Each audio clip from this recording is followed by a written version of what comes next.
ready to go. And I believe someone's recording the session as well, like the Zoom session internally. So please.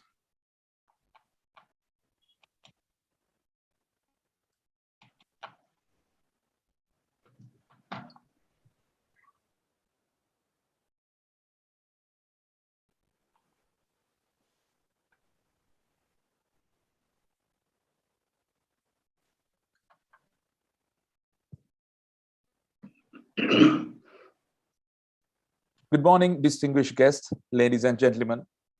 We are pleased to welcome you to the 7th consecutive International Tourism Leaders Summit 2021.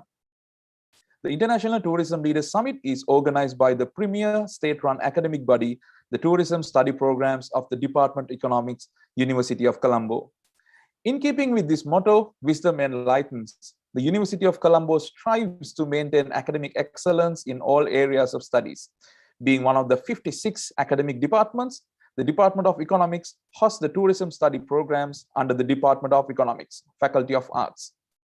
The premium external course at the University of Colombo has incorporated blended learning with an industry and theoretical component.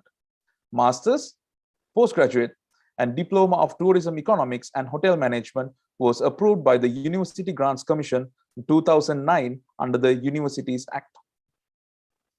And again, the Alumni Association of Tourism Economics and Hospitality Management serves as a forum to exchange ideas to strengthen the professionalism, socially and academically among the members is one of the main objectives. The last successful 6 years of the Tourism Summit and the International Tourism Research Conference paved the way to interesting information sharing about a wide array of interesting topics related to the travel and tourism industry, with strengthening the values, innovation, knowledge, policy, and synergy. Not only information related to the academia were shared, but also many other important aspects were directed towards policymakers, which further created a platform to have an open dialogue about the future of tourism and what needs to be done to improve and secure its full manner. This year, the theme of the International Tourism Leaders Summit is Tourism for Inclusive Growth will be enriched by the representative from various organizations related to the tourism industry, along with the Industry Interactive Policy Dialogue Forum.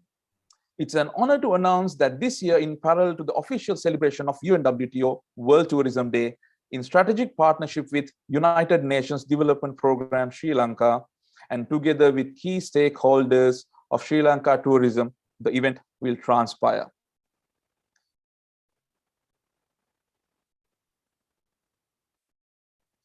As we move into a new season with the challenges facing us, a nation and as an industry, it is important for us to reflect back onto some accomplishment we have made in the past. The progress we have made from the previous forums presented us with the tools we needed to face the new challenges ahead. We have a short video to showcase the history we have made as a forum for the International Tourism Leaders Summit. Please enjoy.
The best thing about memories is making them. Before we move into the main session, let me have the pleasure of inviting our delegates to take the official group photograph of the International Tourism Leaders Summit 2021. May I invite our chief guest, the resident representative from the UNDP, Mr. Robert Jukam, and the guest of honor, Vice Chancellor, University of Colombo, Professor Chandrikan Vijayaratna, special speaker, Director of Innovation and Research, Emirates, Academy of Hospitality Management, Dubai, Professor Sanjay Nadikani, special speaker, Senior Manager, Planning and Results for the Skills for Inclusive Growth, Ms. Sharanya Ravikumar, and the founding coordinator, Master in Tourism Economics and Hotel Management, University of Colombo, and the Executive Chairman for the International Tourism Leaders Summit and the Tourism Research Conference, Professor Suranga Silva, the President to the Alumni Association of Tourism Economics and Hospitality Management, University of Colombo, the Governing Council, and the respective directors of the International Tourism Leaders Summit to join for the group photograph. Ladies and gentlemen, you will be directed to a breakout room to take the picture. So please join. All the other audience, please bear with us for 5 minutes until the delegates join the main group. Malinta.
Thank you, everyone. Thank you for bearing with us.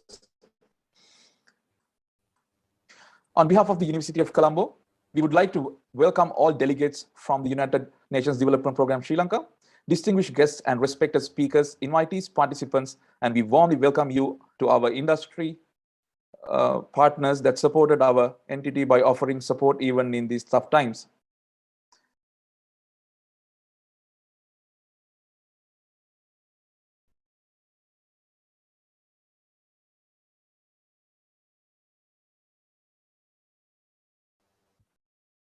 Now, to welcome the gathering officially, I would like to invite a phenomenal and inspirational individual. He is the president of the Alumni Association of Tourism Economics and Hospitality Management, vice president, Alumni Affairs and Management of International Tourism Leaders Summit and International Tourism Research Conference.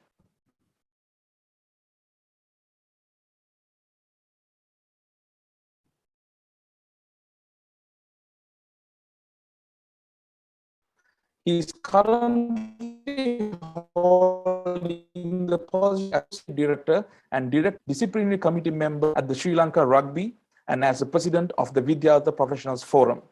He possesses over 34 years of military service, held the most senior logistic appointment in the Sri Lankan Army, Major General of Ordnance and Commander Logistics Command, and as the president of the Western Province Rugby Union.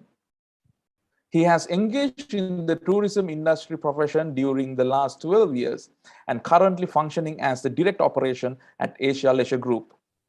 Sir, over to you.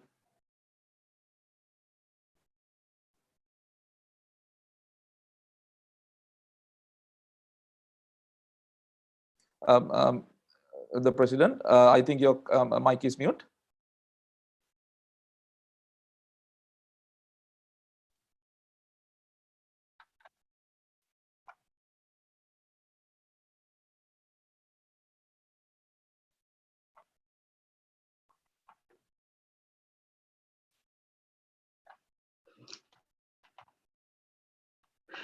Very pleasant morning to every one of you. Our chief guest today, the resident representative of UNDP in Sri Lanka, Mr. Robert Jukam, all other distinguished invitees and participants. During a declining period of spreading of COVID-19 in Sri Lanka, and at the time of our country is on the process of reopening safely, progressively, and sustainably for tourism sector, we were eager to go ahead with the annual Tourism Leaders Summit this year too, on the World Tourism Day itself. I feel that it's our responsibility to convey our gratitude to United Nations World Tourism Organization for initiating and declaring the 27th of September in every year as the World Tourism Day, and encouraging all the member states and affiliated members to foster awareness among the global community of tourism's social, cultural, political, and economic value, and the contribution sector can make in reaching sustainable goals, sustainable development goals. Ladies and gentlemen, on behalf of the organizing committee of the 7th International Tourism Leaders Summit and the Tourism Leaders Conference, and also as the president of Alumni Association of Tourism, Economics and Hospitality Management, I warmly and respectfully welcome our chief guest today, the resident representative of UNDP, Mr. Robert Jukam.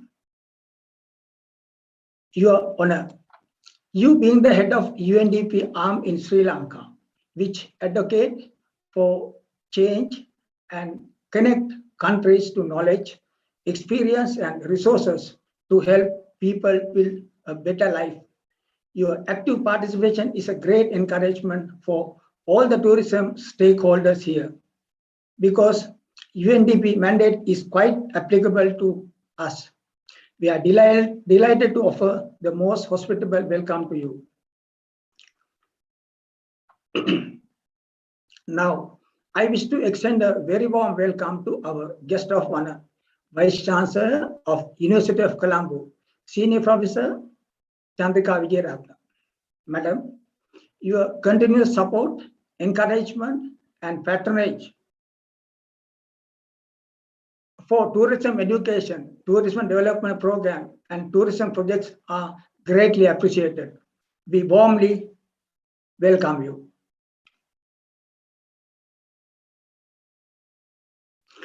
Distinguished invitees, it's with great pleasure that I welcome the guest speaker in our summit today, Professor Sanjay Nadkarni, Director of Innovation and Research Study, Academy of Hospitality Management in Dubai, who is going to address us from Dubai.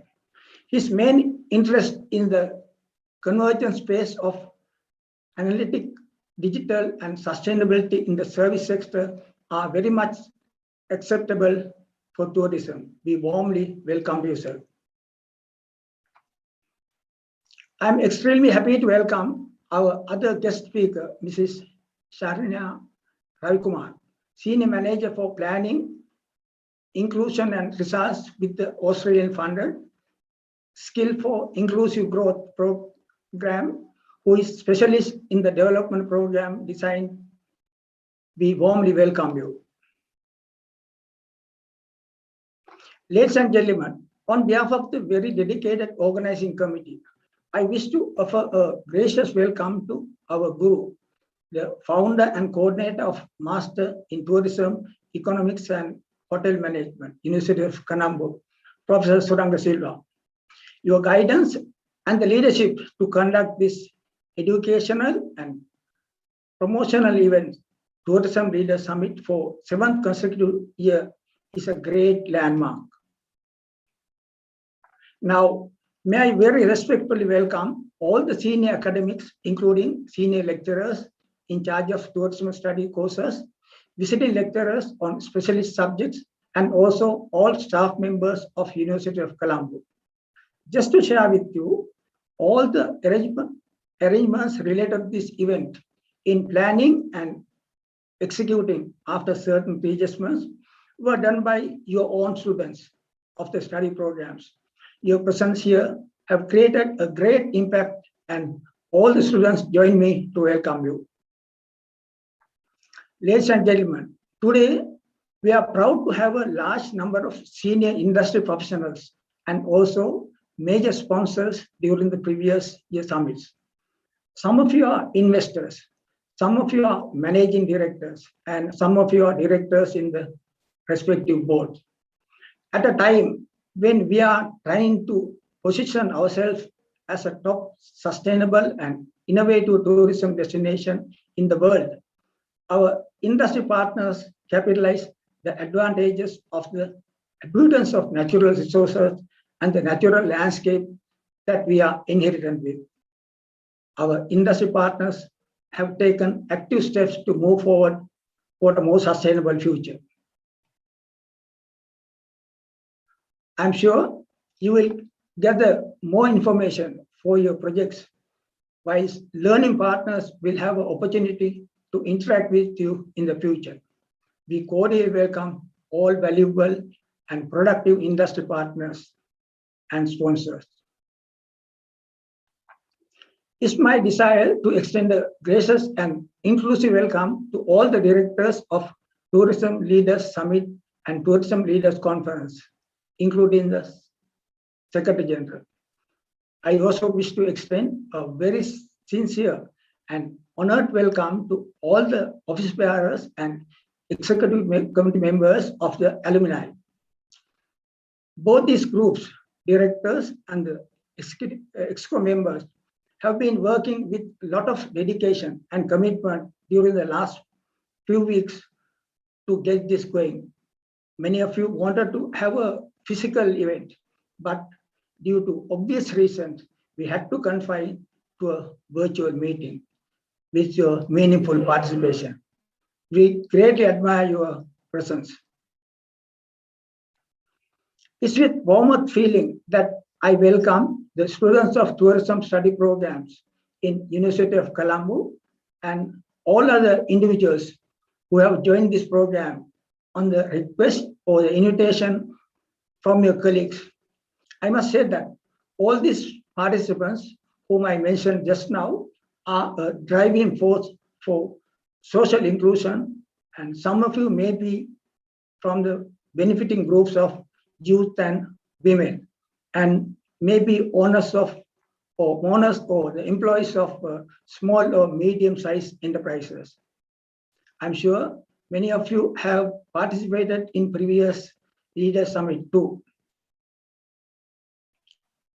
And the participation at this program and this type of programs and devoting your time will be an investment in the future. And I extend a rousing welcome to all of you.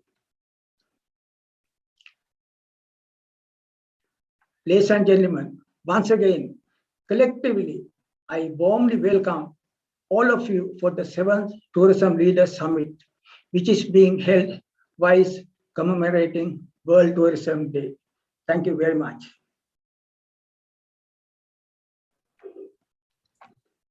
Thank you. Thank you, sir.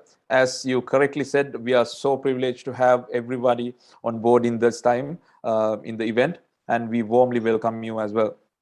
Now, may I have the genuine pleasure to invite Professor Suranga Silva to make the opening remarks to this highly recognized industry knowledge forum.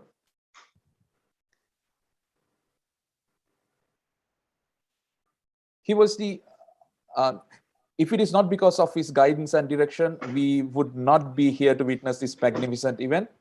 He was the former Director General of the Sri Lanka Institute of Tourism and Hotel Management, Ministry of Economic Department, the founder of the Tourism Economics as a subject in Sri Lanka, and the founding scholar in Sri Lanka who developed tourism economics in all study programs. He is the only professor in tourism economics in Sri Lanka so far. Currently, he is in the capacity of the founding coordinator, Master in Tourism, Economics and Hotel Management, University of Colombo, and the Secretary General to the Tourism and Hospitality Educators and Researchers Associations of Asia, Director, Center for Economic Research and Industrial Policy Analysis, Acting Director, the Colombo University Community Extension Center. Please warmly welcome our Professor Suranga Silva to do the opening remarks. Dear sir. A very good morning, honorable reverends and other religious leaders, chief guest and keynote speaker, Mr. Robert Jukam, Resident Representative of UNDP Sri Lanka, guest of honor, Senior Professor Chandrika Vijayaratna, the Vice Chancellor, University of Colombo, the invited panel members and guest speakers, Professor Sanjay Nadikani, Director of Innovation and Research, Emirates Academy of Hospitality Management, Dubai, Ms. Sharanya Ravikumar, Senior Manager, Skill for Inclusive Growth Program, Senior Professor Lasantha Manawadu, Dean of the Faculty of Art, University of Colombo, Senior Professor Sirimal Aberadna, the Head, the Department of Economic, University of Colombo. Even though the expected valuable invitees from the Ministry and Sri Lanka Tourism are not able to participate in this event due to the involvement of national event in your province of Sri Lanka, we wish to send our sincere thankfulness and appreciation to Mr. S. Hettiarachchi, Secretary of Ministry of Tourism, Mrs. Krimali Fernand, Chairperson of Sri Lanka Tourism, for sending their messages and the best wishes to the 7th International Tourism Leaders Summit. Distinguished guests, ladies and gentlemen, valuable participants, the students and alumni members of Tourism Economics and Hospitality Management, media personally, including Event TV and Channel 20. It is indeed a great honor and inspiring privilege for me to deliver the opening remark at this 7th International Tourism Leaders Summit. This year, UNWTO World Tourism Day is celebrated under the theme of Tourism for Inclusive Growth. It is obvious fact that the COVID-19 pandemic has made an unprecedented and devastating disaster to Sri Lanka tourism. It has been created uncompromising and perhaps irreversible massive detrimental socio-economic impact to Sri Lankan economy, despite the impressive performance of Sri Lanka tourism during pre-COVID pandemic. Sri Lanka has been the third highest foreign exchange earner. It has been one of the highest employment generator of our economy.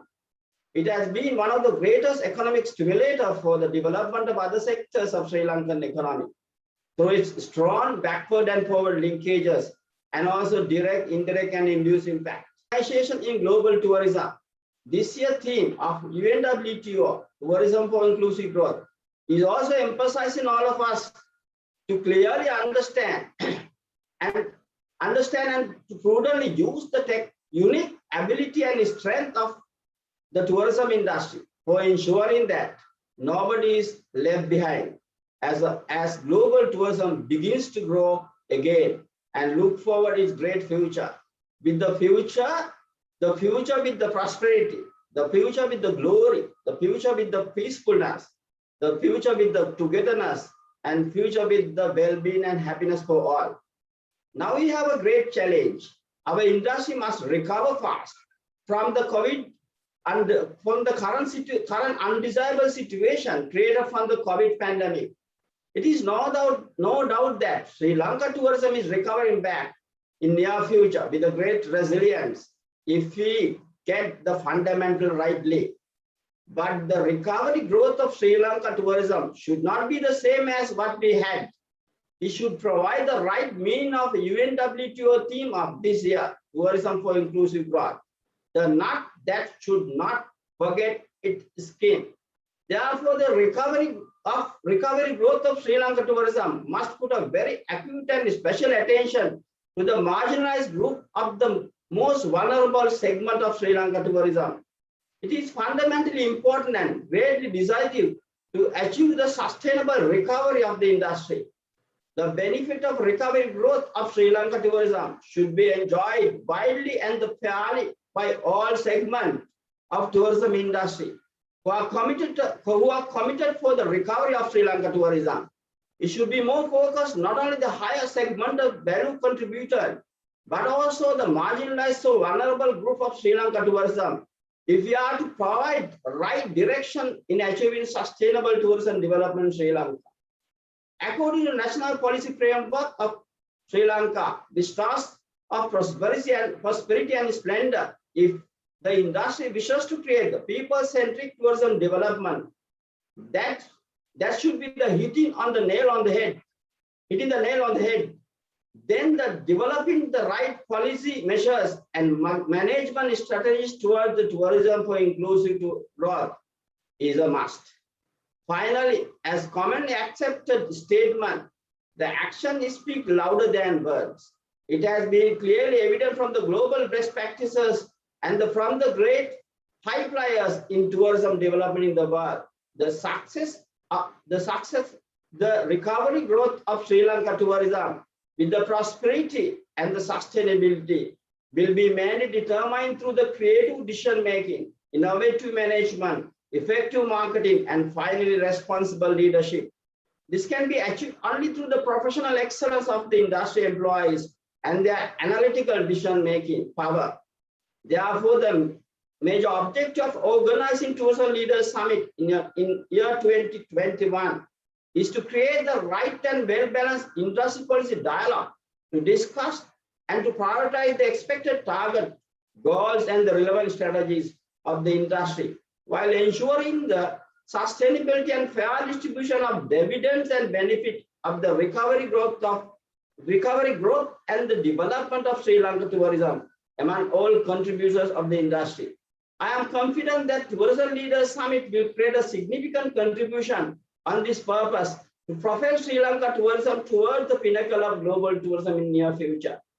Herewith again, I wish to extend our sincere great gratitude and appreciation to Chief Guest and Keynote Speaker, Mr. Robert Jokum, the Resident Representative of UNDP Sri Lanka. Thank you very much, sir, accepting our invitations.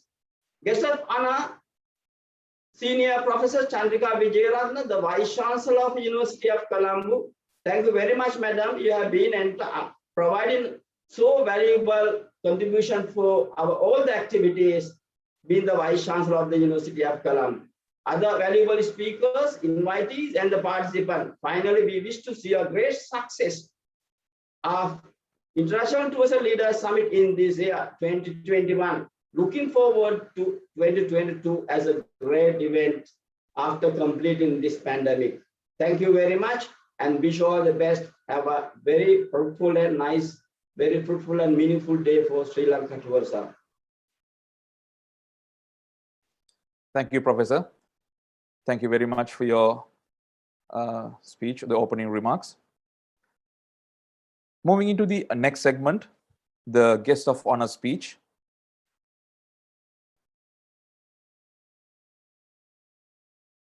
Our guest of honor for this morning has accomplished many prestigious achievements in her career, paving the way forward for generations to benefit. She assumed her duties as the 18th Vice Chancellor of the University of Colombo in 2019. She has served on many international scientific working communities and affiliated organizations as an expert. She was the first endocrinologist in Sri Lanka to be appointed to an academic position and has the distinction of being a pioneer physician in women's health in South Asian region. Now I warmly welcome the Vice Chancellor, University of Colombo, Senior Professor Chandrika N. Vijayaratna to deliver the guest of honor speech. Madam. Thank you. Very good morning and Ayubowan. Can I be seen and heard, please? Yes, madam. Yes.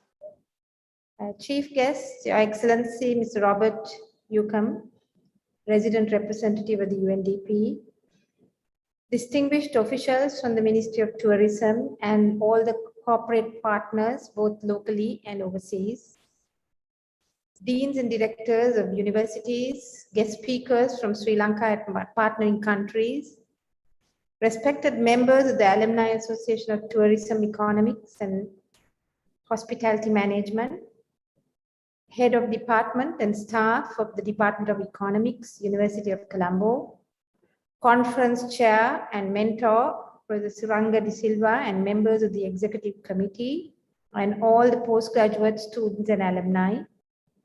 I bring you my warmest greetings and those from my university, the University of Colombo, and wish you all a happy as happy can be World Tourism Day 2021. I'm deeply humbled and greatly honored to be invited to participate in the 7th consecutive international conference, and this is my 3rd successive year of participation. While thanking you for the invitation to address this august audience on a subject area that is somewhat distant in practice to a simple medic like me, but is nevertheless a subject very close to my heart of human survival and sustenance. Ladies and gentlemen, having experienced the problems faced by the whole of society in terms of the more or less hide and seek game we have engaged with SARS-CoV-2 virus since March of 2020, I have witnessed with humility the resilience and the coping skills of a 35,000 strong population of staff and students of our own university community. We all have had our many lows and a few highs, but I cannot overlook the huge dent borne by the tourism industry in terms of basic survival to zero or negative development and growth. I truly empathize with the entire sector and call on all parties to support them towards a meaningful and safe recovery. In the absence of any overt social protection schemes for the multitude of groups of Sri Lankans who depended almost solely on tourism, as Professor Suranga said, be it domestic or international, the hopes and aspirations of many families fully dependent on the tourism and hospitality trade, those sectors who contributed to society over the past years are far greater in percentage in foreign revenue than agriculture. And they have been completely more or less annihilated and yet to recover. I'm certain that many such families have not been able to pay off their housing, educational, and other loans, while they have not been afforded a protection akin to the 16,000 or so strong public sector to which I too belong. I make special mention of this to encourage our policymakers and planners to enable alternative revenue planning in parallel with welfare and or insurance schemes for this special sector of the tourist trade, just in case this has been overlooked. Having expressed these sentiments as a citizen of Sri Lanka, I would now like to seek your considered attention on some thoughts expressed as the incumbent academic and administrative lead of the pioneering seat of higher education in Sri Lanka. I congratulate the Department of Economics of our own Faculty of Arts on two counts. First, for your very astute commitment to provide a sound educational foundation to the professional fields of tourism and hospitality, despite the near total shutdown of the industry. You have survived, you have coped, and are likely to recover. However, I feel the time is now appropriate to take stock of the entire landscape of tourism and hospitality trade. I'm certain that much of the research projects and leading modules for at least the next 3 to 5 years will need to focus on recovery, regain, and reorganization of the tourism, travel, and hospitality sectors and trade of Sri Lanka and the South Asian region. I wish to highlight that in parallel, our higher educational sector has undergone major transformation, particularly through digitization and a serious relook at the future employability of our own graduates. Learning and working from home and on a distance mode has brought on unparalleled transformation to our institutional practices. From ICT infrastructure development rather than spatial expansion to digital literacy and the institutionalization of such practices as enterprise resource planning for human resource management, alternative career guidance, motivation training and planning, savings on recurrent expenditures such as electricity and water and paper, to substantially less travel and transport costs, being more environmentally friendly with lower carbon dioxide emissions and water conservation, to mention a few. On these lines, I would like to highlight that the educational sector has survived through digital and virtual global connectivity in conducting a sizable number of symposia, conferences, and workshops. It is no doubt not at all like face-to-face, but we have continued. In fact, our centenary celebrations of the faculties of science, arts, and the main library were essentially on a virtual mode and have been so throughout 2021. With even Nobel laureates and high-end speakers addressing our own university on a more frequent note and from all corners of the planet. My question, therefore, to you is, would we ever get back to where we were in 2019 in sectors and fields like travel, learning, and future careers with expectation? Have we effectively addressed these in our academic programs, where the need for food security, equitable access to health and safety that ranges from access to vaccinations to coping with and managing with diseases other than COVID-19, issues of gender and social justice, poverty alleviation, social protection, climate change, and environmental science, to mention a few, are of overriding and paramount importance.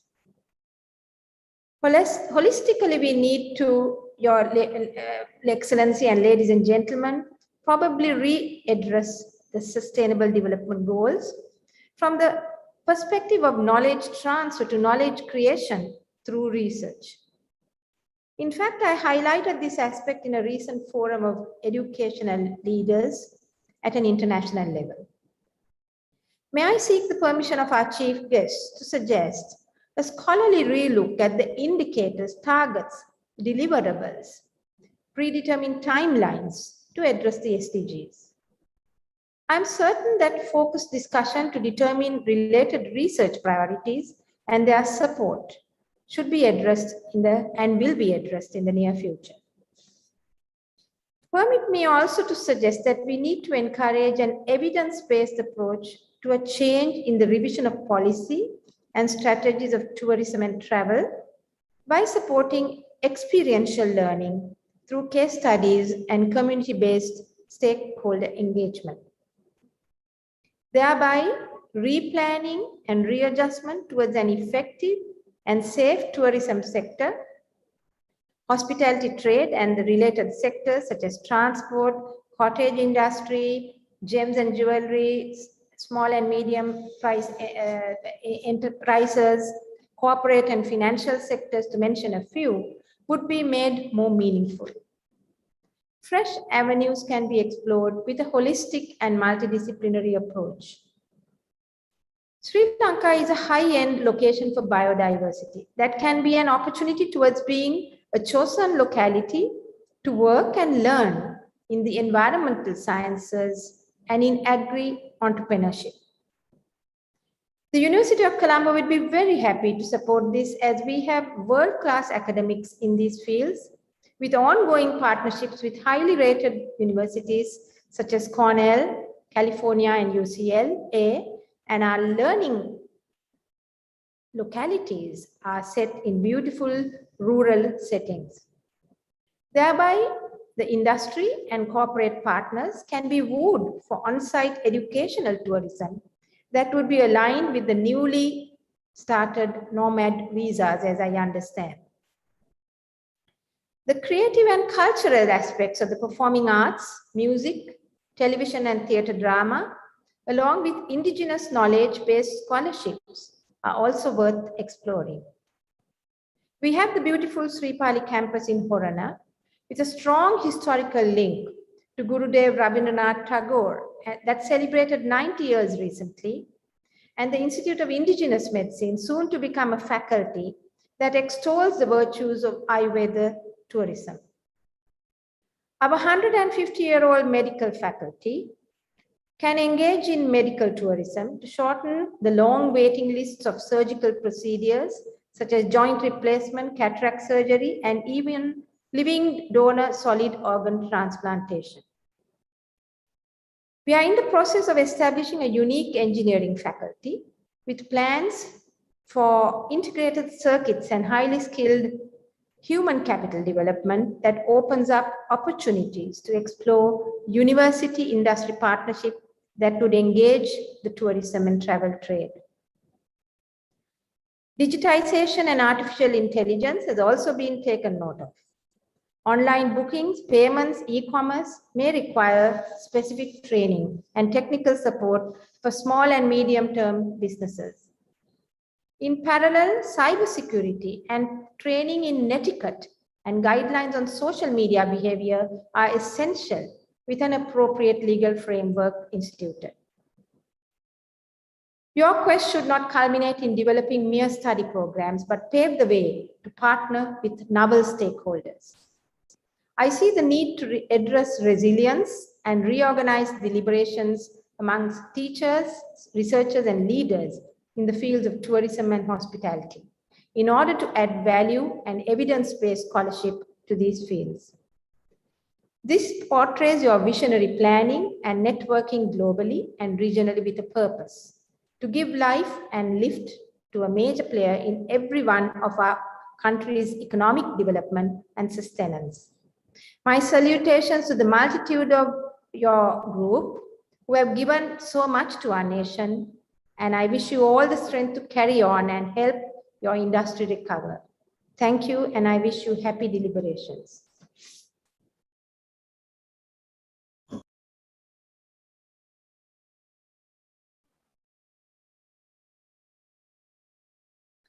Diversify UNDP's strategic partnerships. Before his tenure at the UNDP headquarters in New York, Mr. Kam served in the Asia-Pacific region for over 10 years as the Deputy Country Director for UNDP Bangladesh from 2008 to 2014, the team leader of Knowledge and Policy Services at the Regional Center of Bangkok, serving UNDP Asia-Pacific 25 country offices from 2004 to 2008. And previously as the Deputy Chief of the UNDP Bangkok Sub-Regional Resource Facility, which is known as SIR, from 2003 to 2004 as well. His career in UNDP began in Estonia as a Deputy Representative and Program Advisor, which was from 1997 to 2000, following 3 years in government services as the Foreign Aid Management Advisor for the Estonian Minister of Culture and Education from 1993 to 1997. He also served as the District Electoral Supervisor and Civic Education Specialist for the UN from 1992 to 1993 in UN Peacekeeping Mission in Cambodia. With close to 30 years of experience in international development, Mr. Yukam has been instrumental in shaping policy and programming for advocacy and strategic partnership, particularly in Asia and Europe. A national of Estonia, Mr. Yukam, who is married and father of 3, holds an interdisciplinary diploma in social science from Stockholm University and a Bachelor of Arts Political Science from the University of California, Santa Barbara, USA. So it's my honor to invite you to address the forum today as the Honorable Chief Guest. Sir? Thank you, respected moderator. I hope you can hear me. I'm audible and you can see me. Yes, sir. Very good. So greetings, Ayabawan, Wanakam, Assalamu alaikum. Good morning to everyone online. In the background, this is a photo I myself took from Bidurangala, looking at marvelous Sigiriya. And here I'm with my tourist attire today. I'm very pleased and indeed thank the organizers for the opportunity for me and UNDP to be with you and speak at this World Tourism Day celebration. I really hope my connection and technology holds. It dropped once, but fingers crossed, and let's go ahead. Let me first begin by recognizing and expressing my sincere appreciation to Professor Suranga Silva of the University of Colombo, one of, if not the leading academic on tourism in Sri Lanka and abroad. Vice Chancellor, the other esteemed panelists, to the organizers from the Alumni Association of Tourism, Economics and Hospitality Management, dear students of the Tourism Study Program of the Department of Economics, all participants from our partner organizations in the private sector and government, in civil society, and in academia. It's really exciting to speak to you all on this occasion, celebrating World Tourism Day in 2021, and doubly interesting to do so in conjunction with your 7th consecutive International Tourism Leaders Summit and Tourism Research Conference. And a word of congratulations here to the organizing committee for their dedication to bring together all participants, even though it's in a Zoom space mainly amidst the COVID-19 pandemic, but keeping the traditions alive and keeping important events such as these of the University of Colombo going. So today, what I hope to do is drawing a bit on UNDP's global and experiences here in Sri Lanka. I'll touch on 4 points. I hope these remarks will offer some food for thought, for further deliberation on, basically how the broader sphere of academia and industry, the stakeholders there, can apply best practices and sustainable tourism development in an inclusive manner. So let me begin by first taking on maybe the most basic point of departure that we all seem to know in one way or another. Tourism will never be the same after COVID-19. As borders closed, travel restrictions came into place, the World Tourism Organization reported an 84% decline in international tourist arrivals for the first quarter of 2021. Pointing, in this case, to Northeast, Southeast Asia, Oceania, North Africa, and South Asia as being especially affected. And how has Sri Lanka been impacted? Well, in late 2019, early 2020, in early 2019, then following that, in mid-2019, I should say, in early 2020, Sri Lanka's tourism industry was showing signs of recovery following the tragic Easter Sunday attacks in April 2020. COVID-19.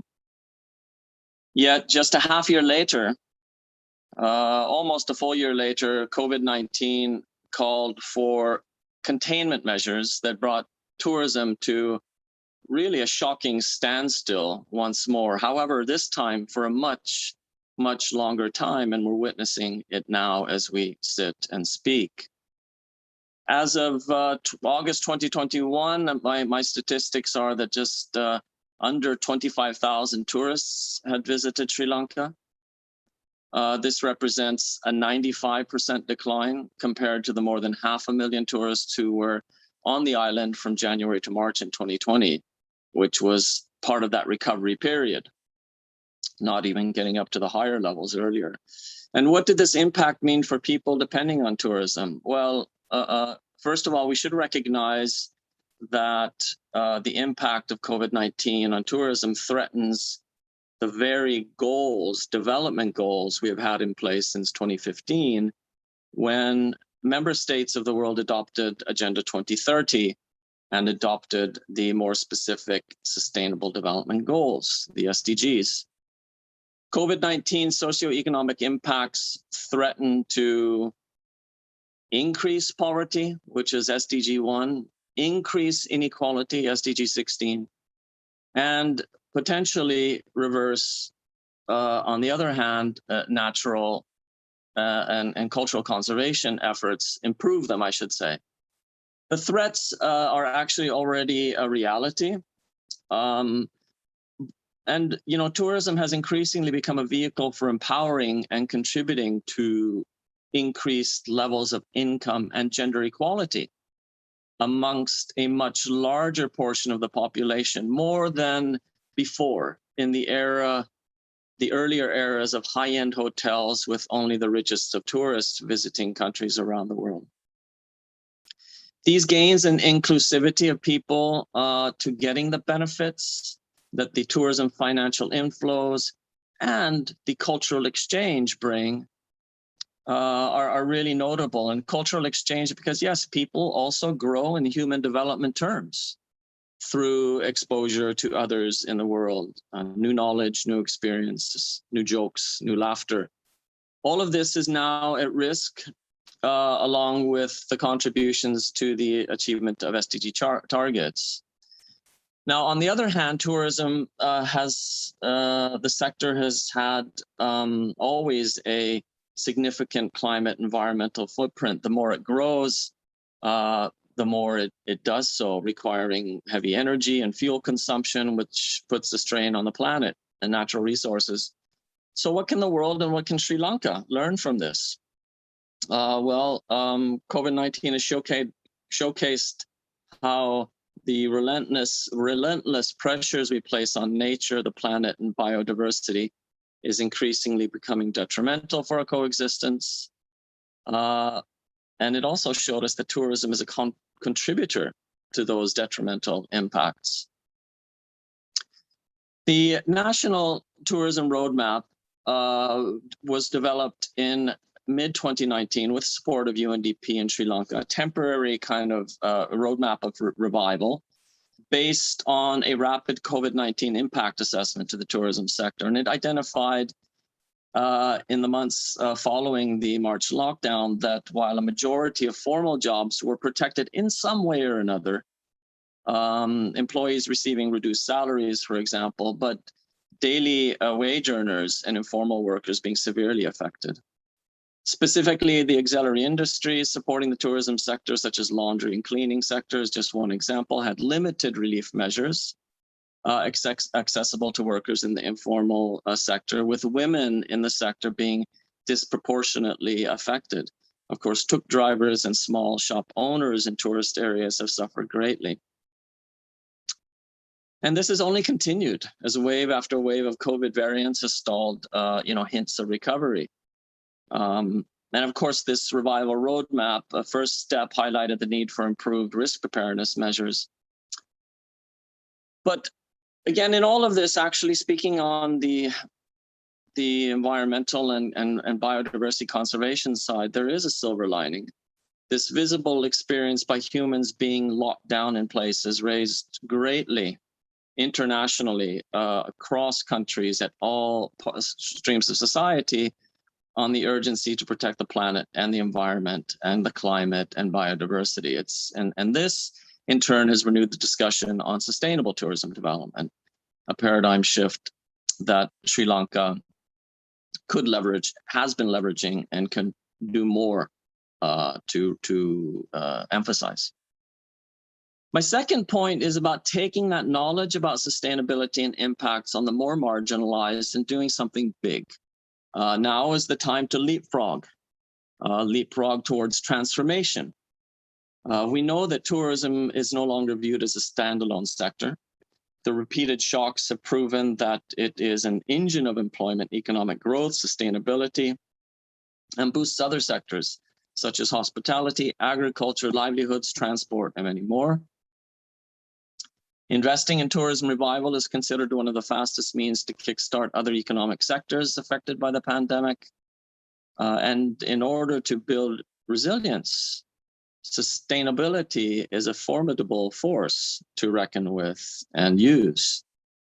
Sustainability was ranked amongst the top 7 tourism trends for 2020, with more and more travelers demanding eco-friendly options, traveling to often lesser known destinations and being closer to communities.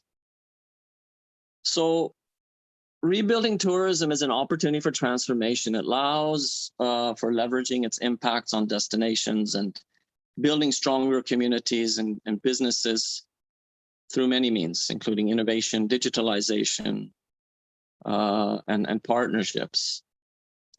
As a rebound in tourism is expected for the latter part of this year, fingers crossed again, the UN World Tourism Organization panel of experts foresee, and I'd like to quote here, they say, increasing demand for open air and nature-based tourism activities, domestic tourism, and slow travel experiences which focus on sustainability and greater connection between tourists and local people, cultures, food, and music will basically be on the rise. Regenerative travel, or basically what that means is travel focused on actively impacting social environmental conditions of the host country, is also gaining momentum. So this means targeted action and investment to shift towards green tourism and green development as a whole, with high emitting sectors, including air, sea, and transport and hospitality, moving towards carbon neutrality as well. How many of you know that Sri Lanka is actually ranked 5th in the world amongst kite surfers? For those of you who know what kite surfing is, you have a little board and you have basically a parachute that pulls the wind and pulls you across the water. Well, Kalpitia is ranked 5th in the world. You go online and search for it. Red Bull, many of the tourist sites rank it there, and people come from all over, and they come to see this natural environment of Kalpitia. They come to experience eco-friendly behaviors. They're just using the wind, and they want to consume as little of the environment as possible. The wind is a good thing. So basically rethinking and understanding the ways in which the sector impacts our natural resources and ecosystems, and building on existing work on sustainable tourism, we can ensure fair distribution of benefits and build forward better. And research on and applying best practices, global best practices as well, is a pertinent step towards rethinking this process. Bringing me to my third point, I want to just touch briefly on a couple of best practices from the Asia region, from Thailand and Bhutan. So as Sri Lanka moves towards sustainable tourism more and more, these other practices can be guidelines. And let me just begin with Thailand. Koh Tao is an island in the Gulf of Thailand. And it's visited, or it has been in the past, by approximately 500,000 tourists every year. It's a small island, much smaller than Sri Lanka, and regarded widely as one of the best diving destinations in the world for scuba divers and snorkelers. But this tourism activity has generated huge amounts of waste, and this threatens, of course, the marine environment, puts pressure on coral reefs, which are a key source of revenue. So it's a vicious cycle. And although there have been rules and regulations in place to curb the degradation of coral reefs, they have not been effective. And so the public, private, and local NGO spheres have joined forces to restore the reefs. The challenge being for them that the budget for finance conservation and improving solid waste management, for example, is quite limited. So to address this financial gap, the Biodiversity Finance Initiative called BioFin of UNDP Thailand supported the municipality of Koh Tao. And this initiative aims to develop a financial mechanism called an environmental management charge. And this charge on tourists amounts to just 100 baht, which is, I think, maybe less than $3, $3 as an entry fee to the island to protect and restore the coral reefs and the natural environment. And BioFin is collaborating with the state-owned Krung Thai Bank and Rox Thai Foundation to initiate a crowdfunding campaign to mobilize resources to support 200 of the registered tourist boat riders affected by the absence of tourists. And proceeds for this campaign are looking to finance a cash for work program for these boat drivers to collect marine debris, clean the beaches, and provide some supplemental income while maintaining the reason people go there, which is the beautiful natural assets. And this supports inclusivity of all populations to the benefits of tourism growth. Tourism is the second largest revenue contributor to Bhutan, and I'll be very brief on this. Although nature-based tourism is one of the two main motivations for tourists to visit Bhutan, surprisingly, ecotourism remains underdeveloped. Revenue generation from tourism in protected areas has been very low. And so this has shown that there's a lack of system and absence of mechanisms to provide sustainable sources of financing for maintenance and investments. And the government, recognizing this, has worked with UNDP's BioFin initiative again to support the government to develop an investment plan to identify the suite of tourism products and services, a system of fees and charges, and modalities for private sector engagement, which is the key partner to national authorities to make tourism work. So my last main point, which is really what do such global best practices, regional best practices mean for Sri Lanka? What can they mean? Well, one, they point to a need to a shift towards new development paradigms, which rekindles the relationship with nature and our planet. Leaders of Sri Lanka can re-emphasize a green-centric development approach, a green economy, which is defined as a low-carbon, resource-efficient, socially inclusive arrangement as much as possible. In the green economy theory, growth and employment and income are driven by public and private investment into economic activities, infrastructure, and assets that actually allow or promote reduced carbon emissions and pollution, which enhance energy and resource efficiency, and which prevent the loss of biodiversity and ecosystem services. So jobs, economy, environmental conservation, and social harmony, this is kind of a triple win. So this yet again provides an interesting opportunity for you, the academics online here, to delve deeper into the case for green-centric development to inform the policy discourse of the country. And your academic areas in the tourism study program, amongst others, can play a critical role in shaping that policy space with this kind of thinking in mind. So I encourage that greatly. Two, the experiences point to the need for strong public-private partnerships and multi-stakeholder approaches, which also include individuals, for inclusive tourism growth, boosting competitiveness, building resilience to support the tourism infrastructure and services across the whole value chain, is a private public partnership priority area, in fact. and facilitating investments, building a conducive business environment for local, small, micro, small, and medium sized enterprises, diversifying products and markets, promoting domestic regional tourism where possible. These are all wonderful, and the dependence on tourism sector makes this for a very significant sector. So do individuals working informally who require income and protections, as the Vice Chancellor was just speaking to, especially at difficult times like this.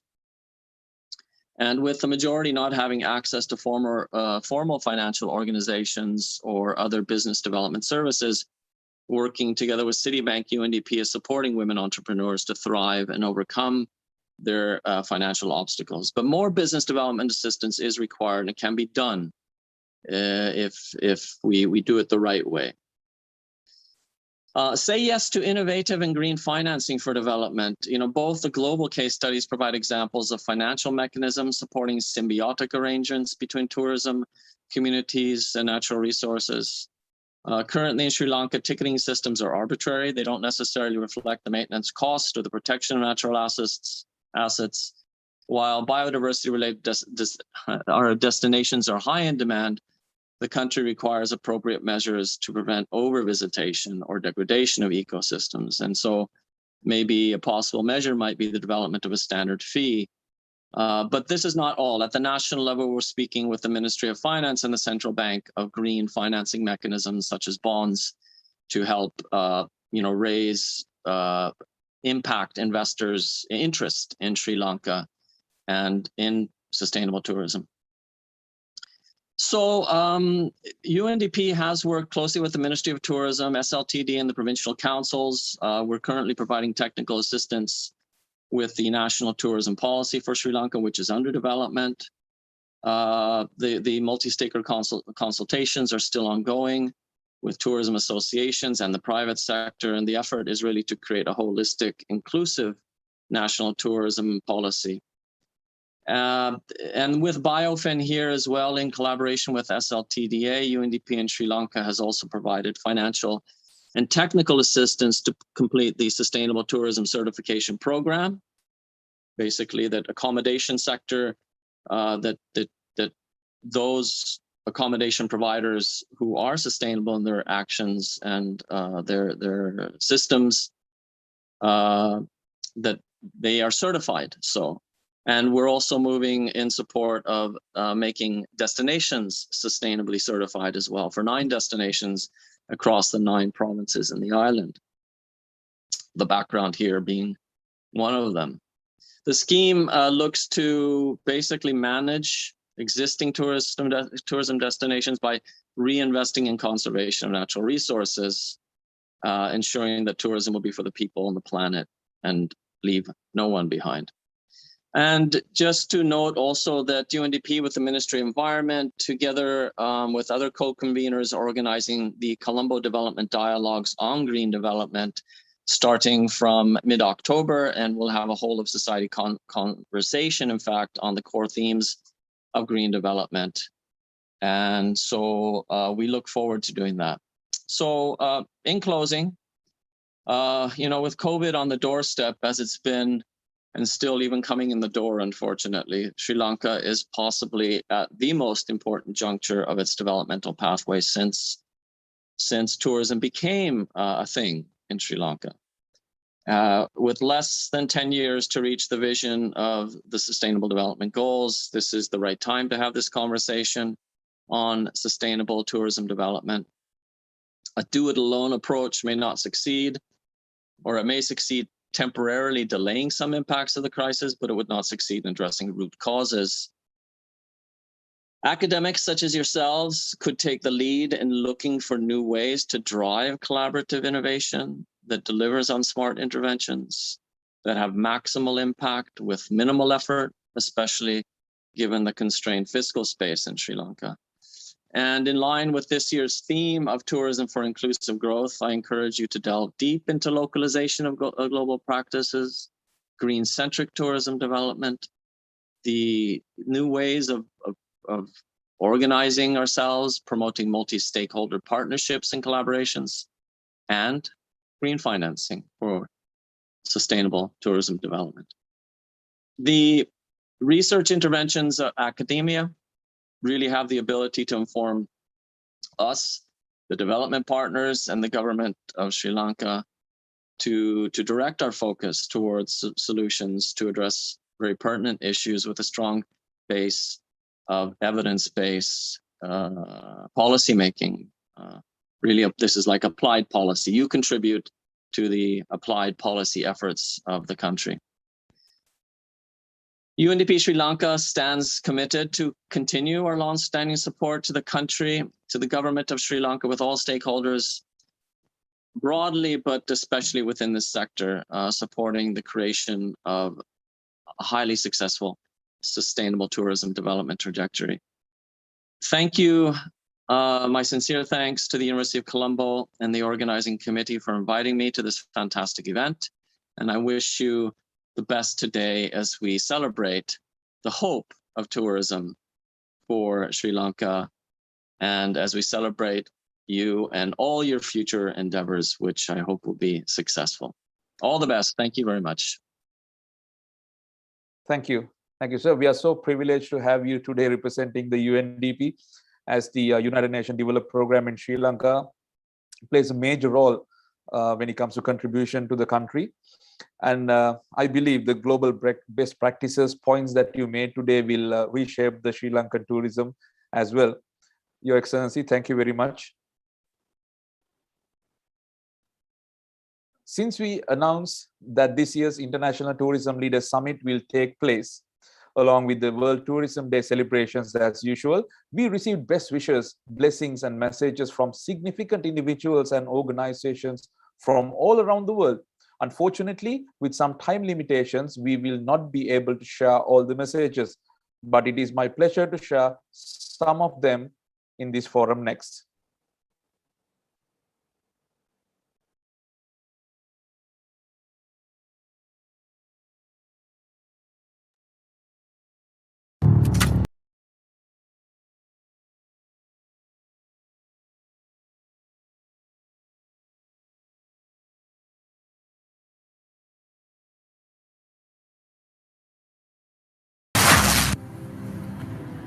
Hi everyone, ladies and gentlemen. The UNWTO World Tourism Day is celebrated on 27th September in each year by every nations to raising the awareness of great contribution of tourism industry on socio-economic and sustainable development in the world. It has been able to generate 10% of global income and 11% of global employment as well. Similarly, the current COVID pandemic has significantly hindered the possible contribution of tourism industry in socio-economic development of Sri Lanka tourism. It made a huge cost of loss of nearly 450,000 direct and indirect jobs and nearly 2 to 3 million affected family members, a loss of nearly $4 billion foreign exchange earning, and a significant loss of government revenue, making a great pressure to the fiscal and monetary policy. At this pandemic, it is worthwhile to explore and to capitalize the emerging opportunities coming out from the pandemic to develop Sri Lanka tourism. Emerging new trends and patterns in global tourism under the new normal of post-COVID scenario can be dominant until successful vaccination is completed all over the world. Application of sustainable tourism practices in line with the global goals with Agenda 2030 must be one of the most instrumental approach to recovery and resilience building of Sri Lanka tourism. At present, National Policy Framework of Sri Lanka, Vistas of Prosperity and Splendor, has kept a great expectation of people-centered tourism development and its great contribution for Sri Lankan economy, along with intention of increasing annual tourism arrival to 7 million while adding foreign exchange inflow of $10 billion to the economy. Key economic policy measures and outcomes-driven strategies are decisive and instrumental for making Sri Lanka tourism a more resilient and sustainable industry. Whatever economic policy measures and strategies are implemented, they must ensure the sustainability of the industry. Providing of proper awareness and right policy direction in this context is fundamental requirement. On this purpose, it is no doubt that the International Tourism Leaders Summit has made a significant evidence-based knowledge contribution and create a highly interactive industry policy dialogue forum for the policy and decision makers and the other key stakeholders of the industry under leadership provided by the Alumni Association of Tourism, Economics and Hospital Management and the Tourism Study Programs, Department of Economics, University of Colombo, as the premier national university of Sri Lanka. Herewith, I would like to congratulate the organizers for making this important annual event in Sri Lanka tourism for its consecutive 7th year. I wish your International Tourism Leaders Summit great success. Thank you.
Meet the locals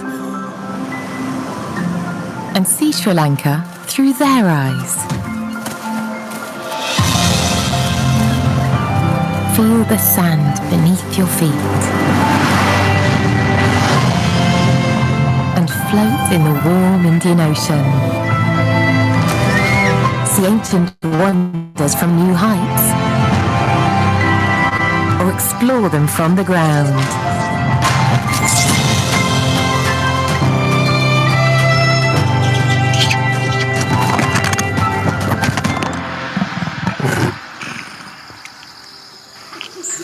Kick back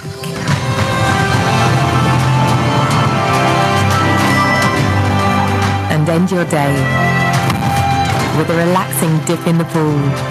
So wild, so majestic, so Sri Lanka.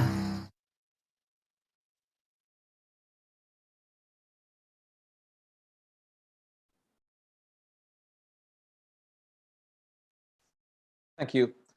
I would like to express my sincere gratitude to all the individuals representing various organizations for encouraging us this year on behalf of Professor Suranga and the University of Colombo. Now, ladies and gentlemen, we are moving into the technical session. For that, I would like to invite an individual with 18 years managerial experience.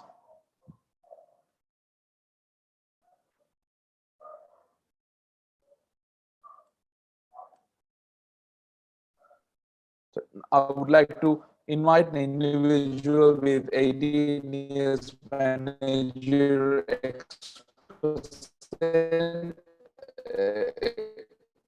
experience in Sri Lanka and Maldives in the fields of public and conference diplomacy and world affairs, government and academia. Member to the Alumni Association of Tourism, Economics and Hospitality Management and Innovation for International Tourism Leaders Summit and the International Tourism Research Conference.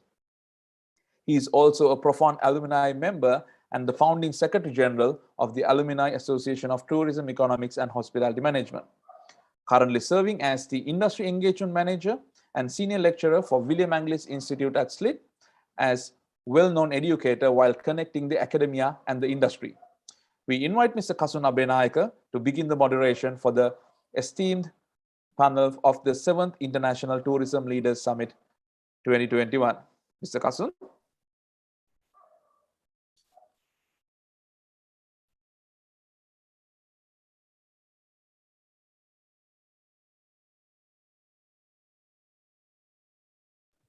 Mr. Kasun Abenayaka, over to you.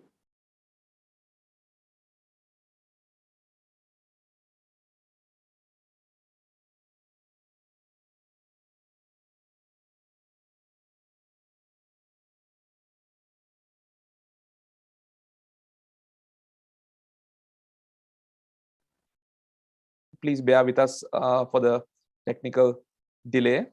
Mr. Kasun will join as soon as possible.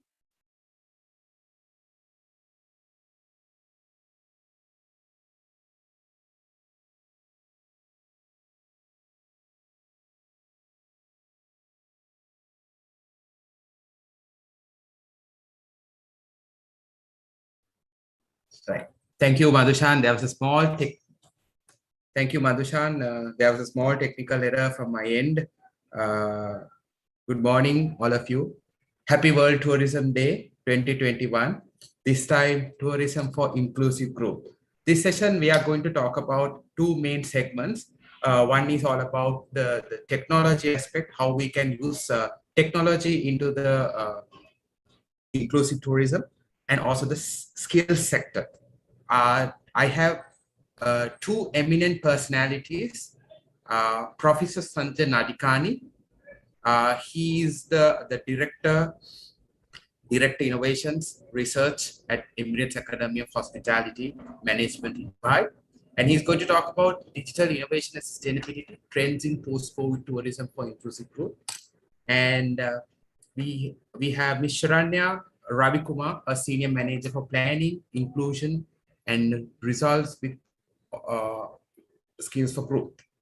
So moving on to the Dr. Sanjay Nadikani, his interests are mainly in space analytics, digital sustainability in the service sector. And his portfolio comprises applied research and advisory and consultancy assignments for corporates, government, and multilateral agencies. I think we should not talk more about it. And let's hear from Professor Nadikani about this digital innovation for our inclusive for tourism. Professor, are you with me? Professor Nadikani, are you with me? Yes, I am. Good morning, Ayubaman. Good morning, Ayubaman. I'm just unable to turn on my video. I think the organizers have to allow me to do that. So we'll wait till that. Till then, you'll have to bear up with my voice. Excuse me, Professor. You have made your co-host. You are able to turn on your video now, No, okay. Now I've been able to turn on my video. Are you able to see me and hear me now? Yes, sir. Professor, you can. Loud and Okay, clear. brilliant. Okay, great. Okay, Ayubaman, good morning, everyone, and a happy World Tourism Day. It could have been much happier if I would have been able to travel to Colombo as I've been doing over the last 6 years, say for the 2020 and 2021 because of COVID.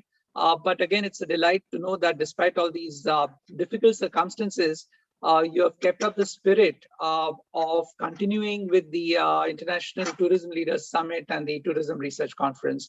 So hats off to the entire University of Colombo team, Professor Suranga, Kasun Abenayaka, Mr. Jayatilake, and the entire crew of University of Colombo. Hearty congratulations. It's a delight, as usual, for me to address this very august forum. Digital innovation and sustainability go pretty much hand in hand, and particularly so in this post-COVID scenario. So what I'll do is, I usually don't like to impose death by PowerPoint, but just in the interest of keeping the discussion a bit focused, I will run through some slides, and basically we will have some time for Q&A, hopefully, assuming this is a panel discussion. So we will look at that. So I'll share my screen in a second, and just let me know if you all are able to view it. Just give me a sec till I pull up my screen.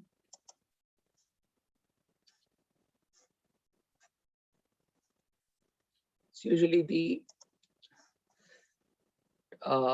challenges of an online conference or an online meeting is fiddling with all these elements to make technology work. And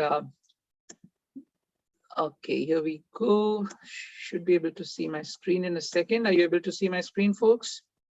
Should be coming up. Yes, Professor. Yes. Bravo. Okay. So let me just fire up the PowerPoint. Okay. So there we go. And oops. What I'll be walking you all through is essentially the COVID-19 Industry 4.0 and the service industry, the intersection of these three elements. So obviously, this is our survival tool now.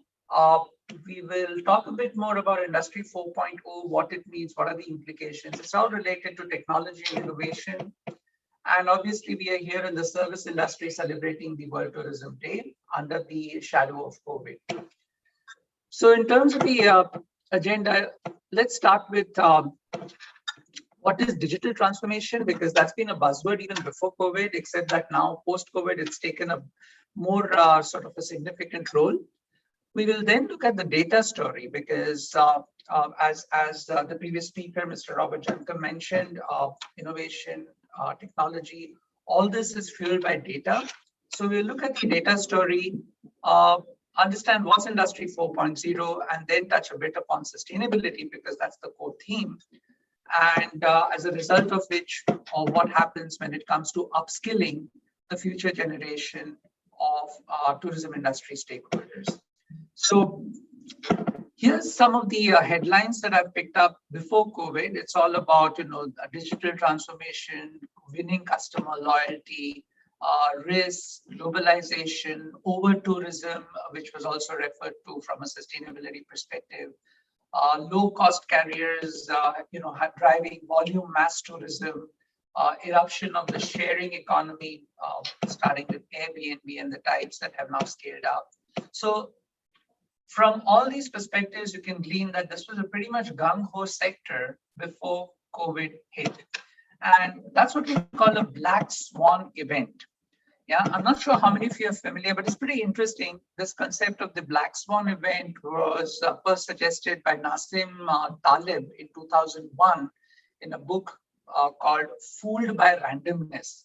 It's worth taking a look at that book. It's there's no statistical, it's not heavy in terms of statistical analysis. In fact, it's nicely kind of worded for the layman to understand how statistical randomness can play a role. So essentially, it's what is a black swan event? It is an unpredictable event that is beyond what is normally expected of the situation and has profound consequences like what we are facing now in this pandemic situation. Yeah. So before COVID, our industry in particular has had a rather complacent attitude when it comes to adopting technology. Unlike other service sectors like banking, telecom, our industry has been a bit of a laggard. But now with COVID, things have changed a bit, because suddenly we moved from that mindset, okay, something has to change. More of same will not do. The expectations of the consumers have also changed. And therefore, the question now is our industry's attitude also changing? This is something that we need to bear in mind. There are many definitions or perspectives on digital transformation, but just to put things into perspective, I thought this is the one I like the most because it pretty much encompasses the essence of what a digital transformation should be. So we will kind of, within this framework, understand what the digital transformation pillars are. Okay? So some of us are already familiar with social media, cloud computing. This is something, this could be buzzwords for some, but this is pretty much mainstream now. Big data, there's so much. Previously, we used to sort of be short of data. Right now, in fact, we live in an age where there's too much data. So how do we address this problem of data glut? Internet of Things, these are sensors. So for instance, in the post-COVID situation, where people are reluctant to touch surfaces, yeah, Internet of Things or sensors help touchless or contactless transactions. So for instance, I wave my hand and the door opens or the curtain opens, right? This is pretty much commonly deployed in many places. So you're aware when you walk in, the sensors will detect motion and then turn on the light. But then if you expand it to energy conservation, water conservation, this has huge potential. It's already been sort of verified in other industries. Unfortunately, our industry has been a bit of a laggard in the uptake of IoT. Because now everything has had to move online because of COVID, like even this conference, which otherwise, we would be having the Bandaranaike Convention Center every year, is now happening online. Cybersecurity has become a big issue. Yeah, and this makes a huge difference because data is an asset which can be also misused to gain undue advantage of our criminal activities. And then we come to mobility. Today, our mobile phones are way more powerful than the computers that put the first man on the moon. Yeah. So essentially, these are the pillars of the core pillars of digital transformation. Now, let's see from our industry's perspective where these touch points are used. So what you see in this slide is the travel and tourism industry's digital touch points. I don't know how visible this screen is, but typically you have biometrics, blockchain, cybersecurity, AI, voice recognition, AR, VR, Wi-Fi connectivity, all these playing an important role in transforming our industry. What you need to understand is the drivers for all of these happens to be data. So this is now considered to be the world's most precious resource, not oil, but data. In fact, The Economist ran a cover page story a few years ago that data is the world's most valuable resource. Yeah, even when it comes to cyber warfare, it's all about, who has access to whose data and what you do with those data. So this is something pretty critical, and we need to keep track of how our industry is leveraging the data available to it for the betterment of the environment and, of course, for developing the industry. I don't know how many of you are aware, for instance, the world's largest media company is Facebook, but the interesting part is they don't own any content. The world's largest software vendor happens to be Google because of the app, the Google Play Store, and they don't even develop most of the apps. All these apps are developed by third parties. The world's largest movie house happens to be Netflix. You know what? They don't own any movie theater. World's largest hotel provider, that's Airbnb. And guess what? They don't own any hotel properties. So what is common in all these companies? They are all data companies. They're data first. So it's data that's fueled them to become global giants, right? Today, for instance, Airbnb's valuation is way more than Marriott or any of the large hotel chains. Yeah. So this is something for us to kind of bear in mind, that how data has massively changed the socio-economic landscape globally. So let's now come to this buzzword Industry 4.0. Here's the evolution of how the industrial revolutions have taken place since the invention of the steam engine starting with the mechanization and steam power about 150 years ago. Then we had mass production assembly lines, what's exemplified in, let's say, what Ford did with the car industry.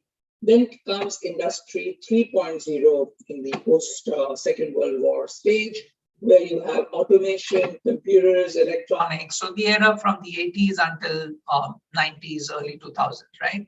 And today we live in the age of Industry 4.0, where we have cyber physical systems, Internet of Things, networks.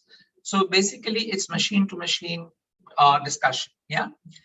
Essentially it's autonomous. So this is something that is now pretty much taking shape. What impact does it have on our industry? Does it mean loss of jobs? Does it mean creation of jobs? Because a lot of processes are being automated, and to what extent our industry will either benefit or suffer from automation. This is something that we have to keep in mind. So the drivers are AI, blockchain, robotics, mixed reality. We often talk about mass tourism and how it's impacted destinations. Yeah, even Mr. Jankam alluded to a carrying capacity at destinations and over tourism. So this is a big problem. So we are now at a stage where technology has reached a point where virtual reality is not just about the audiovisual elements, but it's also about olfactory, that means smell, tactile, touch, and vestibular motion. So essentially, if I want to make a trip to the Antarctica to be with the penguins, I don't really need to travel there in person to experience the cold and touching the penguins, because with VR equipped with all these sensory sensors for smell, touch, motion, and of course audiovisual, my brain can be tricked into believing that I'm actually in Antarctica. I'm shivering because of the cold, and I'm touching the penguins through tactile touch. Yeah. So these technologies, even though they're not yet being mainstreamed, are already in the process of development. So now here's the question: would you prefer the real experience, adding to the carbon footprint and pollution, or would you prefer a more virtual experience because that will help in terms of saving the environment? Okay. Obviously, from a destinations perspective, it raises a question mark, because if people choose to sit in the comfort of their homes using all these technologies and not really going to visit the destinations, what about the jobs that people depend on for servicing the tourists? Okay, so this is a kind of tricky question. It kind of brings into consideration the ethics of it all, the economics, the socio-economic dynamics of it all has to be also taken into consideration. So here are some examples of how AI, artificial intelligence, is being used in our industry for recommendation engines, revenue management, enhancing customer experience, and optimizing demand forecasting. Okay, so this is all at the back end. So tourists don't necessarily feel or kind of necessarily interface with the back end, because they are only at the front end of it all. So I'm not going to read through all that. I'll just give you a couple of examples in terms of some of the other developments. We spoke about robotics, yeah, no touch. So we have Starwood that has already deployed AI robot butlers, because now in the post-COVID scenario, people want touchless. Okay, I don't want human touch. I'd rather have a machine deliver. So our industry is meant to be high touch. So that touch is now becoming touchless because of technology. Are we willing to accept it? Yeah. There's a hotel in Japan. It's called Hena, a hotel it's in Nagasaki. It's run entirely by robots. Yeah. Another development is the Unmanned Hotel by, it's called Flyzoo. It's by Alibaba. It's opened in Hangzhou, completely touchless. So these are, at this stage, these are concept hotels, entirely run purely with technology. It's a novelty value, but will these become mainstream? And if these do become mainstream, what are the implications in terms of employment opportunities? But more importantly, let's come to the question of sustainability, because at the end of the day, we are looking at what is the triple bottom line framework: people, planet, and profit. So there has to be a proper balance between these three in order to achieve sustainability. One cannot come at the cost of the other. All along, we have focused on profits and neglected both planet and people, right? The time has come now. COVID has given us a kind of a wake-up call where we need to kind of rebalance our portfolio and not just chase monetary profits, but look at investing in planet and people as well. So that's why when we talk about sustainability, it's not just the environmental component, but also the social component touching on people and the economic component touching on profit. So it has to be a kind of an optimal mix, if you will, of all these three components. And government policy needs to actually mandate that in terms of the balance sheets that companies report, there has to be a triple bottom line balance sheet rather than just financial balance sheet. If this happens, it will go a long way in mitigating the social and environmental problems which are associated with our industry. And what COVID has done is it's actually changed people's behavior, okay, in terms of people wanting to now sort of be a bit more cautious in terms of, going to crowded places or high-touch environments. Also, people have become environmentally conscious. You see how many environmental disasters we have had in the last few years. So all this is a good opportunity for our industry to start innovating. And the technologies that we spoke about a while ago can play an active role in driving this sort of innovation. So it's time to say goodbye to all those legacy systems that have dominated for the last few decades and start afresh with fresh innovative ideas that startups have come up with. I mentioned a few startups here, and it's just amazing to see how out-of-the-box solutions that they've created are actually helping the industry. So when it comes to the innovation adoption curve, either at a destination level or from at a company level, question is, ask yourselves, where do you fit in? Are you leading on the innovation side, or are you a laggard, right? So I think as I said, I've been visiting your beautiful country all these years, except for the last 2 years because of COVID, of course, ever since the Tourism Leaders Forum started. And I can tell you that Sri Lanka is very uniquely placed in leading the innovation curve, because you have everything that it takes to move this forward, right? So you can actually kind of create industry benchmarks. You have the talent, you have the industry, you have the people. So what more do you need? Yeah, it's just the will to pull it all together. And that, on that note, it brings me to the education side, right? And University of Colombo, I know Professor Ranga and his team have been doing a fantastic job.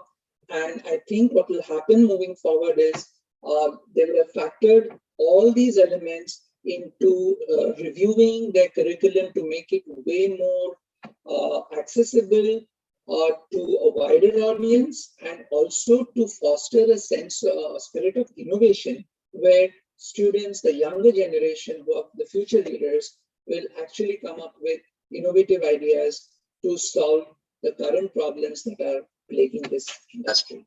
So just on that note, there's a research paper that I co-authored that focuses on Internet of Things and big data converging in hospitality. We researched the environmental impact. We created use cases for how Industry 4.0 solutions can actually help the industry in attaining sustainability. For instance, it's not just about energy conservation, it's also about water conservation and a lot of other things that go into the protection of the environment. Recycling is one of them. Yeah. So with active participation between industry and the academia, I think the Millennium Development Goals are achievable. They seem difficult, but they are achievable. And I'm sure together we can ensure that our industry still remains not just high tech, but also high touch. On that note, I've end my presentation and thank you for your attention. Thank you, Professor. There's one question to ask. The entire globe is now talking about Generation 5. The countries like South Korea and, of course, Thailand, Singapore, they are moving on to this Generation 5. How our industry's preparedness for Generation 5? Are we still talking about the speed, the data, or are we innovative enough to go for the Generation 5? I think we still have to leverage Industry 4.0 before thinking of Generation 5, because what happens is we still haven't actually maximized on the benefits that Industry 4.0 gives us. So there's no point in leapfrogging yet, because these are still evolving technologies. Yeah, I mean, the pace of evolution is so quick that it's very difficult to sort of keep abreast. But here you have the low-hanging fruit where technologies are available at scale and also from an affordability perspective. So why not go ahead and deploy them to solve immediate problems? And at the same time, keep track of what's happening on Industry 5.0, which is now emerging thanks to the 5G. They're already talking about 6G standards. Yeah, but moving forward, let's use what we already have to solve the problems and then take the next leap. Thank you, Professor. Thank you for your comments. I will move on to the next the speaker. She will be talking about why inclusive tourism and skills, because with skills we can do so many things. I'd like to invite our next speaker. She's Sharanya Ravikumar. She's the Senior Manager in Planning and Inclusion and Results at Skills for Growth. Skills for Inclusive Growth program in Sri Lanka. Sharanya has 15 years of experience in development programs covering government, also United Nations and INGO, and development in different aspects, especially on gender speciality, disability, and inclusive economic development. Sharanya, are you with me? Sharanya, shall we start your presentation, Sharanya? Sharanya? Sharanya?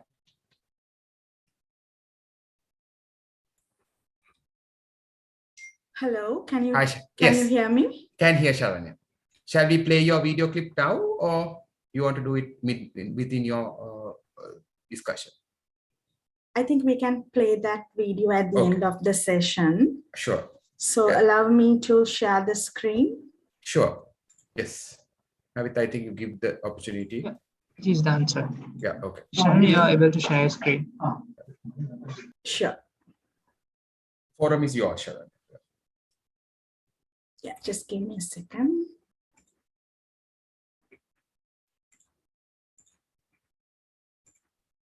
So until she comes, because in hospitality, tourism, and events industry, we always talk about skills, knowledge, and attitude. We call it competency, out of which the skills plays a vital angle. So that's why we selected this topic to talk about during the Tourism Day celebration, because Sri Lanka is a country which has so much of potential in people. Their smile, their skills, and their ability. So how do we enhance this in the industry? Over to you, Sharanya. So you have a lot of case studies in Sri Lanka. Yeah. Yes, of course, Kasun. Thank you so much. And am I audible to everyone? And can everyone see my screen? Yes, it is possible. Yeah. Okay. So greetings to all of you. I'm really pleased and humbled to be here with all of you today to talk about some of my experience on the future of inclusive tourism, and with skills, how we can make them a reality. So the UNWTO has designed World Tourism Day 2021 as a day to focus on tourism for inclusive growth. And this is an excellent opportunity to look beyond tourism statistics and acknowledge that behind every number there is a person, and this supports the inclusive tourism growth. So the content of my presentation today is about how we understand tourism visitor economy, which is very vital for the inclusive growth for the tourism and the hospitality industry, and how the tourism value chain supports the skills framework of a country, and how the 4 pillars of recovery for tourism skills can support Sri Lanka to build back better in the post-COVID pandemic situation. And also, I'm delighted to share some of the innovative skills models that our program has been testing and modeling in some of the regions. And we are happy to share those case studies for scaling up by the tourism stakeholders and academies in this forum. So lastly, I will also talk a little bit about what are the systemic change actions that as practitioners we can take to get ourselves forward for the future of tourism. So what is the tourism visitor economy looks like? So the visitor economy is always linked with tourism. It's a much broader concept. And it's always about what the visitor is willing to pay for, or what the visitor is willing to spend in a tourism destination. So this also allows visitors to engage in different activities, the culture, to enjoy the benefits, the tourism assets of a country, but it will also complement the industry sector as well. So that's where we need to understand how the tourism value chain works so that we can still fit in what types of skills are needed in order to respond to the visitor economy. So in this post-pandemic situation, putting people first is one of the key priorities, specifically identifying the disadvantages and the vulnerable people, the business owners, the government, the associations, and mainly the visitors to understand and adapt their changing needs. And of course, we were talking about innovations and adaptability, and Generation 5 and all these technological innovations, how it can support to strive thinking differently in order to change for a global and local situation. And ultimately, we strive to be sustainable, ensure that all our actions support sustainable tourism, to celebrate community conservations and respect all the cultures and diversity of this amazing country. So I just wanted to share with you the tourism value chains of the UNWTO, and you can see the potential of different sectors coming together to provide local economic development growth. And the next slide shows how the skills framework and the components of the successful skills framework and employment strategy can complement the tourism value chain. So this is the tricky part and the challenging part as practitioners and development program policy designers face, where we bring in the supply side of the industry as well as the demand side of the industry together to identify the skills gaps, shortages, and how we can match the industry needs to the skills so that we have a potential growing economy that also contributes for tourism development in our country. So based on our experience, we propose 4 pillars that might induce or provide an enabling environment for the future of inclusive tourism. So particularly we focus on jobs and inclusive employment that offers opportunity for everyone, and focusing on business development, especially the small and medium enterprise sector, which comprises 80% of the tourism sector, which provides services to the visitor economy. And of course, the institutional arrangements, governance, and resilience, it's very much important in order to achieve inclusive economic growth. And with the pandemic situation, promoting destinations and developing destinations with the required skills has also become paramount important to us. So in this juncture, the Skills for Inclusive Growth program supports trainings, sustainable job creations in the hospitality and tourism industry, bringing businesses growth with the Sri Lankan Ministry of Skills, supported by the Australian Aid Fund. And the skills models that this program provides supports the government's vision, Decade of Skills Development 2030, and how we can support a resilient and build back better. So just to share some of the case studies, but at the same time, these are evolving models. And we have tested and piloted some of these models and continue to do so with our key tourism stakeholders for the rest of the 4 years of the project period. And one of the key models that I can mention here is about skills for business coaching to improve the performance of the tourism industry. So this is a vital model that we see there is important skills development approach to manage, develop the businesses, because the businesses are the heart and soul of a tourism industry. And this model provides innovative tools and change stories and change agendas for better performing tourism entities. And another model that we have piloted and tested is about the foundational hospitality skills that is required to address the skills gaps and shortages in the tourism and hospitality sector, and how the industry has to be relevant, quality assured, how the training programs and courses can be flexibly delivered for the industry in a demand driven sector.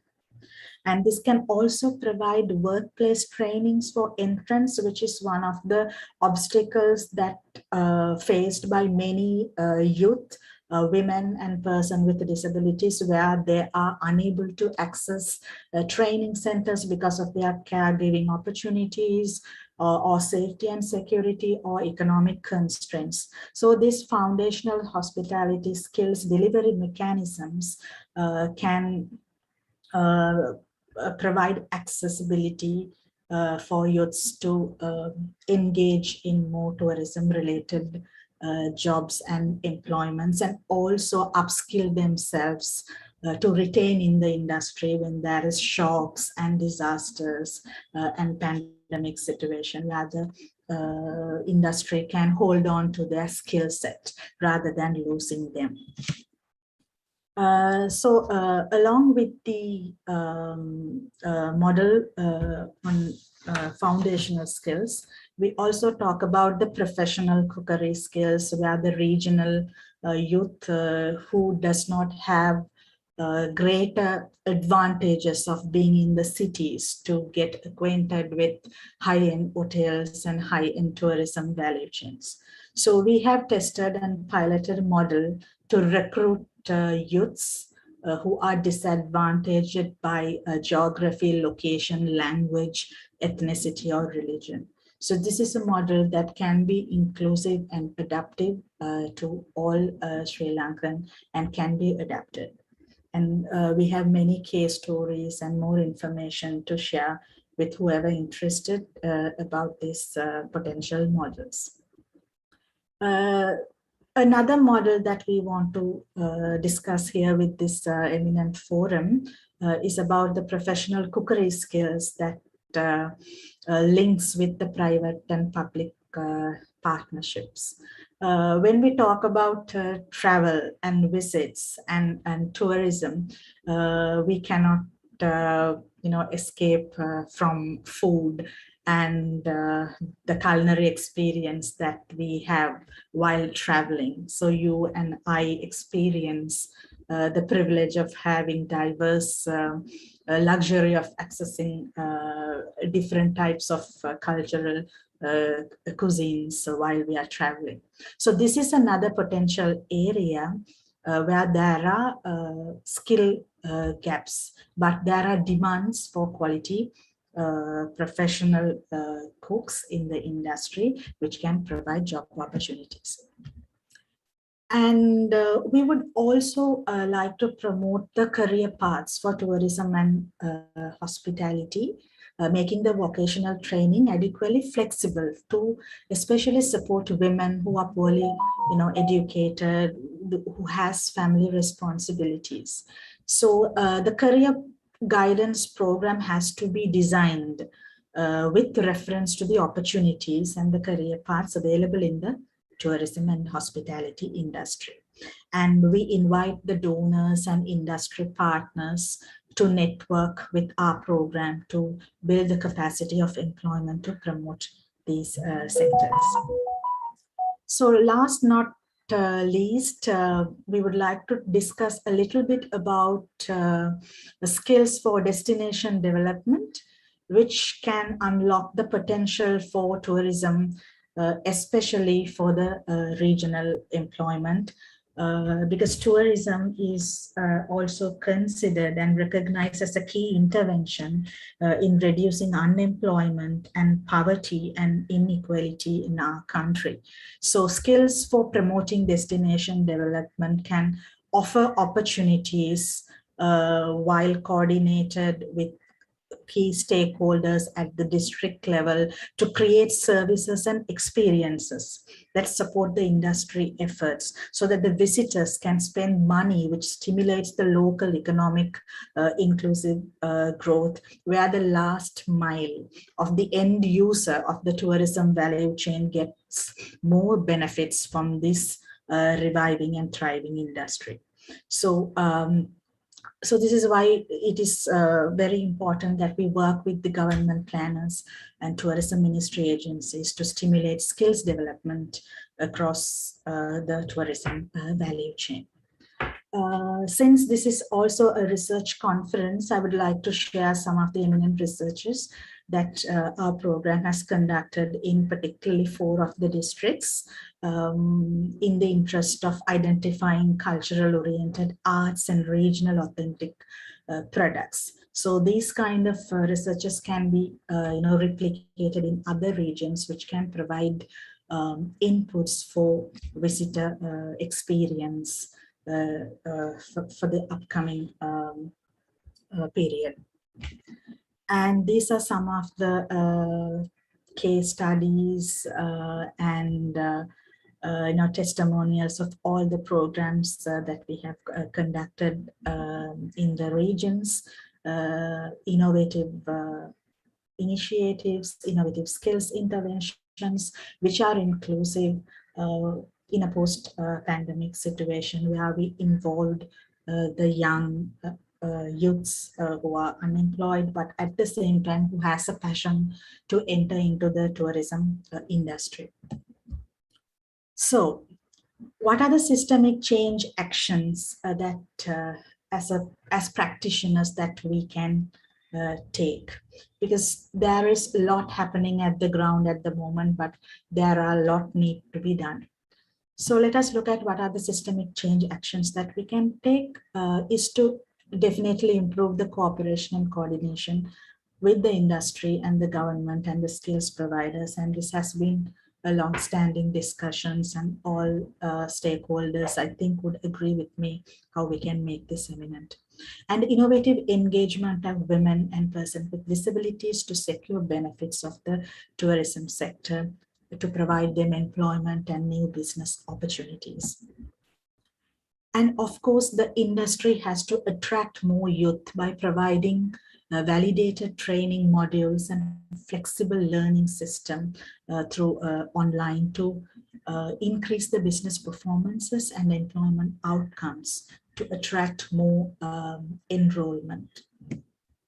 Transforming community practices and resources into unique and authentic tourism experience, which is very vital at the moment for local tourists and international tourists who are looking for local experiences with the safety protocols. And Sri Lanka has to offer many variety of community practices and transforming this into resources. And intelligent matching with the travel and tour operators globally, and the policies to support tour companies and DMCs to get involved to provide this skills match. And of course, resilience and recovery support systems by providing e-tourism's registration of business planning, human resources management for tourism to function better, and of course, safety and evacuation protocols.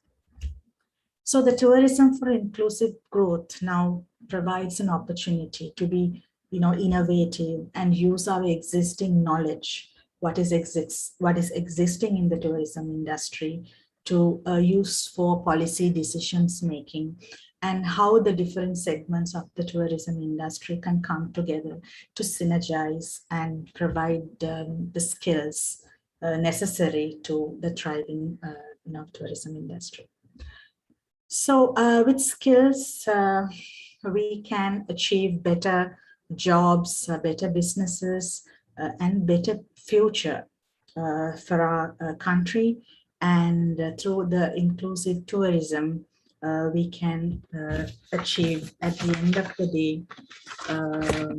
We are all aware that the potential in tourism is to impact the social and economic development, but we also need to focus more resources and effort to equip and empower the structures and people, training them with the right skills, creating equal opportunities, being mindful of inclusivity, so that tourism can truly be for everyone. Thank you so much for this opportunity. And I think now would be a good time to showcase one of our case studies in the form of the video. Can I have that, AV, please? Yeah. Mr. Navid, can you help us on that? Sure, Mr. Basu. Hold on a sec. The video, I think Mr. Kemid is working on it, is it? Yeah. Sharade, until they get ready the video, I need to ask you a question because this came from the audience. I wanted to put it through to you. Now, they are asking about when the technology transformation happen in the industry, what will happen for the opportunities, job opportunities in the future industry through the skills and everything. Will you be able to comment on that? Yes, certainly, Kazum.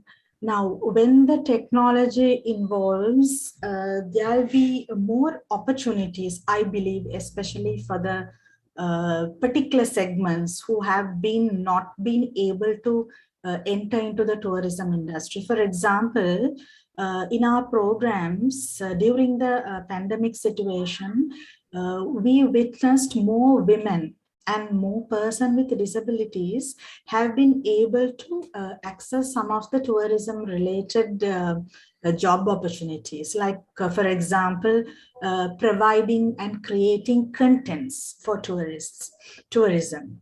And they don't need to travel, they can work from home, they can develop their own content around their destinations from their home, about their culture, about their food that their grandma prepares, So these are some of the destination development skills that will require technological advancement, but at the same time, which can be contribute to the whole tourism industry. So this is all about inclusive tourism. And I definitely believe there is space and scope. Even if the technology takes over, the human element will always remain because tourism is an experience. So the human element will definitely prevail. Thank you. Thank you, Sharanya. The video is ready, I think. Yeah.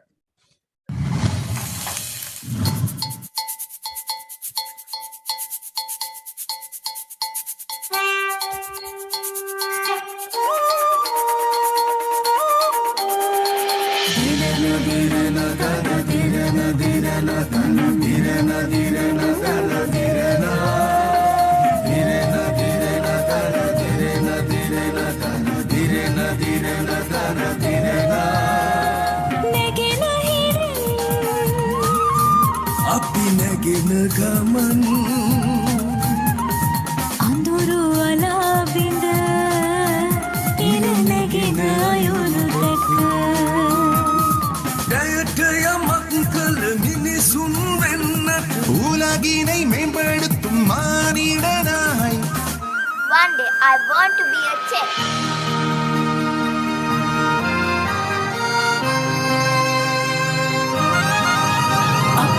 එකතු වෙලා රට දැය ගොඩ නගමු රස නහර පිනා යන දේ සරි කරමු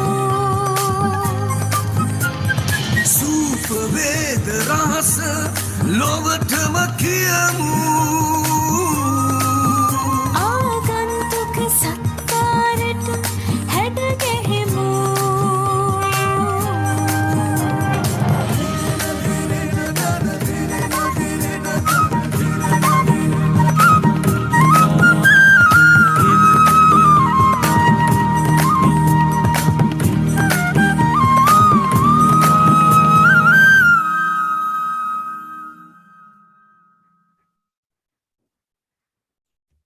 Thank you, ladies and gentlemen. This forum, we learned about two buzzwords. I want you all to take home this, the big data from Professor Nadikani's speech and visit economy from Sharanya's speech. Please take these words and try to develop Sri Lanka tourism. We'll restart Sri Lanka tourism in a better perspective. Over to you, Mr. Madhushan. Thank you, Mr. Kasun. It was a real good session that I kept my ears on. We learned a lot of things, actually, the global best practices, as you have mentioned. Thank you very much, Mr. Kasun. Finally, it's my pleasure of Tourism Economics and Hospitality Management and the Director of Hospitality Management, Mr. Kasun Meegahawatha, and the Social Secretary to the Alumni Association of Tourism Economics and Hospitality Management and the Director Corporate Social Responsibility Special Projects, Mr. Suranga Tennakon, to deliver the vote of thanks. Gentlemen? Yes. Good afternoon, everyone. It is such an honor for me to get this opportunity to thank you all individuals who decorate the 7th International Tourism Leaders Summit 2021. On behalf of Tourism Study Program and University of Colombo, I extend sincere gratitude to all participants in this gathering. I would like to express my appreciation to all respected delegates of this valuable knowledge contributing platform for their presence and contribution made this event a great success. Honorable Chief Guest, Mr. Robert Jukam, the resident representative for United Nations Development Program, Sri Lanka. I extend my gratitude for taking out time from your busy schedule to grace the event. Thank you for sharing this straightness us with your knowledge on tourism for inclusive growth on this very important day of World Tourism. Thank you very much, sir. Respected guest of honor, Vice Chancellor of University of Colombo, Senior Professor Chandrukan Wijayaratna.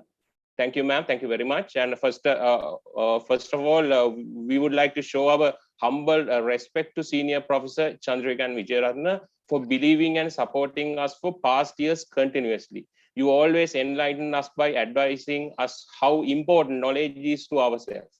Thank you very much again, ma'am. Professor Sanjay Nadkani, Director of Innovation and Research, Emirates Academy of Hospitality Management. As you mentioned in your dialogue, sir, the distance is not a challenge anymore, but we remember how you graced our events physically in past years with your full of full of excitement. I believe that you will be always a good partner for the Sri Lankan community as well. Thank you very much, Professor. So then Ms. Sharanya Ravikumar, Senior Manager, Planning and Result for the Skills for Inclusive Growth. Your expertise in skill for inclusive growth is immatchable. Today was an eye-opener for us, and the contribution that you given is a very, very valuable one for everyone, ma'am. Thank you very much for your contribution as well. So then, so I would like to mention a chairman of International Tourism Leaders Summit and the International Tourism Research Conference, and the founding coordinator of the Tourism Study Programs, University of Colombo, Professor Suranga Silla, our beloved guru and our motivator. Thank you very much, sir. Thank you for everything. So then we are really grateful for the head of Department of Economics, University of Colombo, and the Dean of Faculty of Arts for providing the guidance to this massive knowledge contribution platform. Thank you very much for everything. So then Mr. Upali Ratnayaka, Mr. Bandula Sumit, Professor Mubarak, Kaldeen, Mr. Sampath Sirivardana, Ms. Pratibhani Bandusena, Dr. Rohan Tatukorla, and Mr. Kasun Nabenayaka. Your consultancy and everything is very important for us, and thank you very much for everything. So then finally, I would like to extend my gratitude to Major General Nimal Krishnaratna and the officials for those Alumni Association of Tourism Economics and Hospitality Management for being the backbone of the event. Thank you. Thank you, Kasun. Behalf of the University of Colombo, we would like to thank the chairman of Sri Lanka Tourism, Mrs. Kimali Fernando, and Mr. Sri Hettiarachchi, the secretary to Ministry of Tourism, for recognizing the Tourism Leaders Summit among all other tourism knowledge contribution institute. The tourism and hospitality industry organization, including all national and regional association, has been supported us throughout the last 7 years, and they deserve very big thanks you. And I must thanks to the official media partner, Event TV, for supporting this event broadcasting to the world throughout mass media. We have never forgotten our past sponsors, suppliers, and stakeholders who showed us. We would like to thank you their contribution. I must thanks to Mr. Asita and Mr. Dev from the University of Colombo, who helped us to work in hard for past few days to make this event successful. Ladies and gentlemen, an event like this cannot happen overnight. The wheels started rolling week ago. It requires planning and a bird's eye for details. We have been fortunate enough to be backbone by our team, very motivated, dedicated colleagues who know their job well. I would like to take this opportunity to place on record their heartily thanks to the directors, vice presidents, specialists, and students, leaders in diploma in travel and tourism and hotel management, and postgraduate in diploma in economic hotel and the master programs.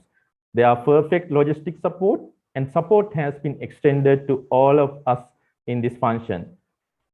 Please accept my apology for having forgotten to thank you during speech. I cannot thank everyone enough for their involvement and their willingness to take on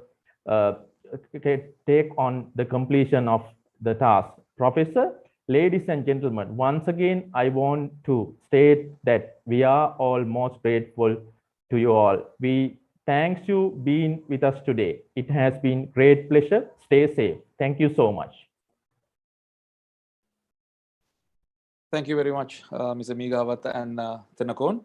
Ladies and gentlemen, we would like to conclude our annual Tourism Leaders Summit for 2020, which the theme was the tourism for inclusive growth, the way forward. So I wish everyone a safe environment to the days and months to come. So please take care of yourself and always look for developing the tourism industry along with the Colombo University and the 7th International Tourism Leaders Summit. Thank you very much.